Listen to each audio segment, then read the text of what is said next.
everybody, this is Matthew Movies coming at you with my review of A Bug's Life, the 1998 Pixar film that I think is probably the most forgettable film that Pixar ever put out.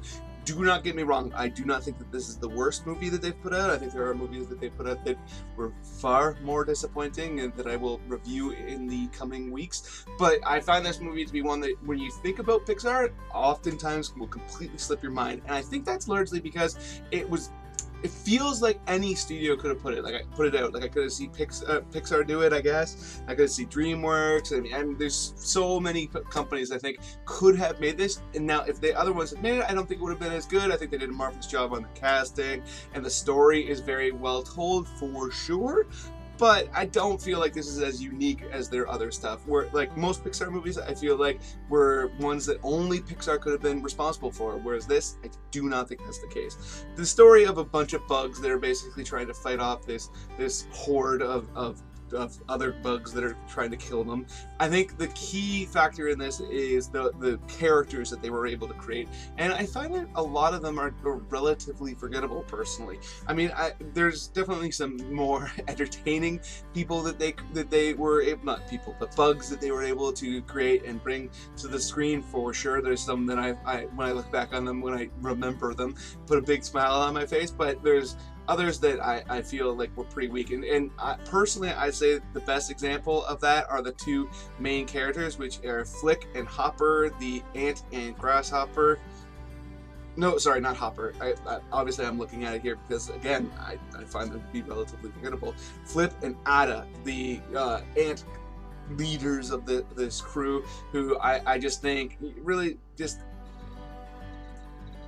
are pretty bland. I don't think either of them made a big impact on me. I find them to be the most tedious characters in this entire movie.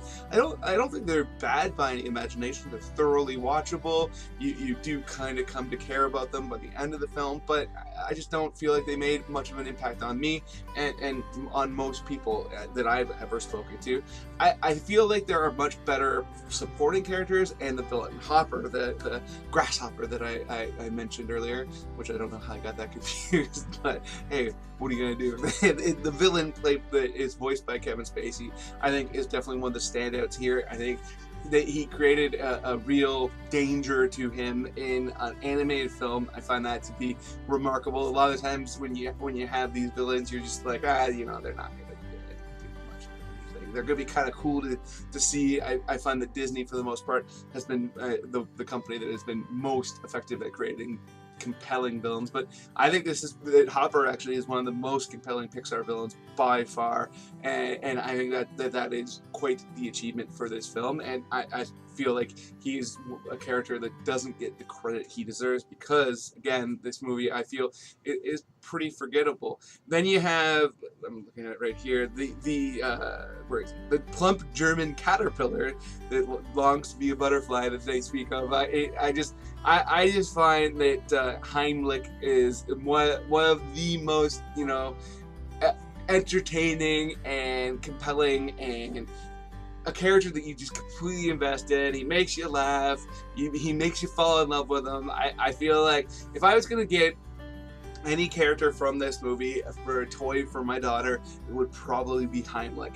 And followed just barely behind him is Francis, the short-tempered ladybug, played by Dennis Leary of all people. I think that was just, a masterstroke, getting Dennis Leary involved in this film to play a ladybug of all characters. The temperament that guy has to him, even when you can't even see him, is just perfect for this kind of role of this ladybug. It just does not appreciate the fact that people see him as feminine or as anything less than to be feared. And I thought that was definitely another one of the standout elements of this film. Overall, it tells the story of this kind of ragtag group that decided to stand up to the grasshopper horde that is coming to destroy them. And it's a well-told story, and it's a well-made film. It's just infinitely forgettable to me, and I really, at the end of the day, feel like that is down to the fact that it's just not up to the Pixar standard,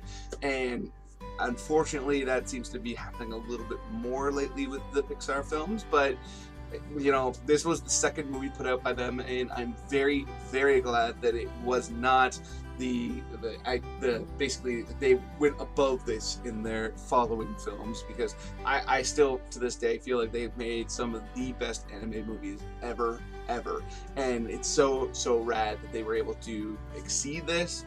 But I still think this is a quality film, just an unremarkable one. So those are my thoughts on A Bug's Life. Let me know in the comment section below what you think. If you think I have given this movie short shrift, whatever. Other than that, please hit that like button, hit that share button, and like so other people will find out about this video and come check it out and let me know what they think, which is something I would absolutely love, because I love talking to people about movies. And speaking of which, if you haven't done it yet, or you're new here, please hit subscribe, hit that notification bell so you can find out when something comes out on my channel. Come give me your thoughts. Other than that, have yourself a good day.